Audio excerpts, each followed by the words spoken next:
Hello BookTube, my name is Elizabeth and welcome back to the Owlery. Today I'm going to be bringing you my weekly wrap-up. I read a bunch of books this week. Usually I do like a first half wrap-up and a second half wrap-up of the month, but I just read so many books this week that I need to talk to them because my end of the month wrap-up is going to be huge if I don't. So let's go ahead and get started with all the books. The first one is The Crown's Game by Evelyn Skye. Wow, I loved this and I was not expecting to love this as much as I did.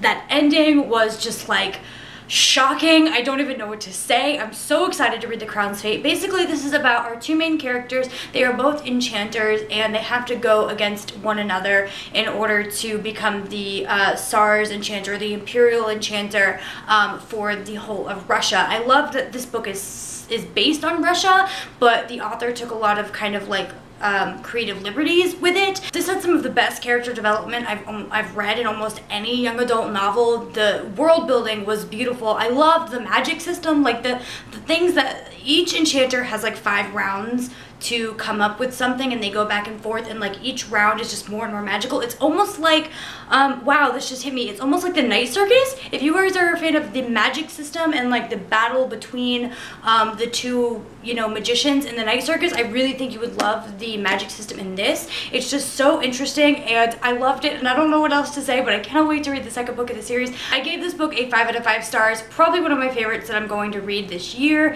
It really got me back into young adult fantasy. I've been kind of like getting out of it recently and it's just not as good as it used to be in my head, but now this is like rekindled my love for young adult fantasy, and I'm just excited to read some more. Then I read The Devil's Cut by L.E. Perez. I received this book in exchange for an honest review from the author. This is a really short and sweet book. I read it in a couple of hours, but the story and the plot was so unique. Basically, the main character, Kat, she can touch antique weapons and know their history, which I think is so cool. I would give anything to know the history of objects just because I touch them. Like, I'm a huge history buff, so that's just like, oh my god, can I have that power? Can I have that superpower? It was just really cool. And basically there is this blade that she finds out a lot of people are after for whatever reason. There's going to be a second book in the series that I'm actually beta reading. I'm really excited about. I cannot wait to find out what else is going to happen in this series and see some more cool histories of some awesome weapons.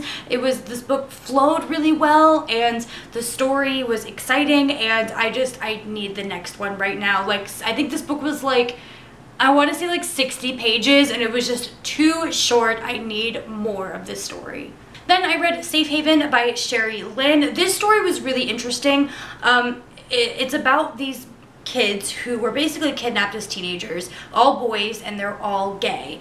And they are kept at this place called the Institute, and basically the Institute does these experiments and tests on them against their will, and they all escape. 8 of them. There's a bunch more kids that are there, but 8 of them escape, and they make it their life's mission to kind of like save kids from situations like that, or find missing children, or save children from abuse and things like that, because, you know, a lot of them grew up in homes that they were abused. So this is definitely a huge trigger warning for abuse.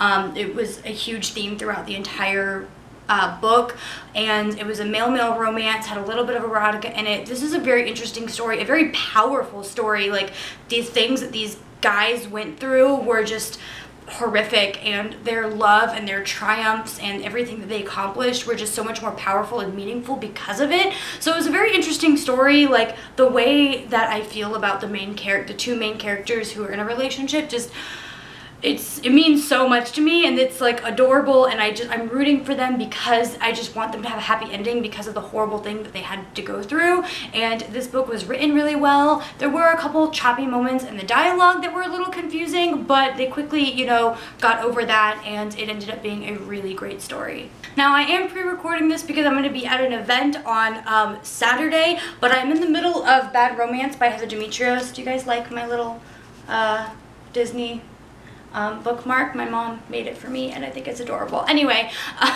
so I'm reading Bad Romance by Heather Demetrios. Really good story. Another trigger warning for abuse.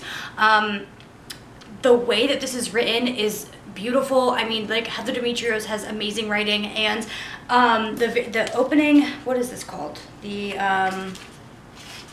it doesn't really have a name, but in the beginning it says, I want your ugly, I want your disease, I want your everything, as long as it's free, I want your love, Lady Gaga. And so that kind of like set the tone. There's a lot of musical references in this, which I wasn't expecting for some reason. Like, I just thought the name of the book, like, it was a coincidence, I guess, but it has a lot of symbolism so far, like music and what the music means in this main character's life. So if you guys are huge music fans, I think you'd really enjoy this. Music isn't my, like, I don't know, I'm just not a big music person, so I don't think it has much impact on me as it might a lot of other people. Like, I know my brother would like flip, he would love this, because he's like huge music buff, but it's a really interesting story, and I'm excited to see how it ends. This is going to be our Once Upon a Read-Along Book of the Month for July, so we're going to have a live show talking about this book. I'll have the date here because I can never remember it off the top of my head. And Trina from Between Chapters is going to be joining us talking about this book, so we're all really excited about it, and I'm liking it a lot more than I expected. I'm hoping actually by today I'm actually done with that book, because today is the first day of Booktubeathon and the biannual Bibliothon, and good luck to everyone who is participating and reading. If I am on schedule, I should be reading Harry Potter and the Order of the Phoenix on audiobook. Hopefully I can stay on schedule today, but I don't know. I'm recording this in the past, so anyone who is participating in both of those, good luck and have fun. So that's it for my weekly wrap-up. I hope that you guys enjoyed it. Thank you so much for watching. If you would like to watch some of my other videos, you can click here, or if you'd like to subscribe, that would make me oh so happy, you can click my face. Check out all the links down in the description below. There's a couple giveaways down there, and I will see you guys in my next video. Bye!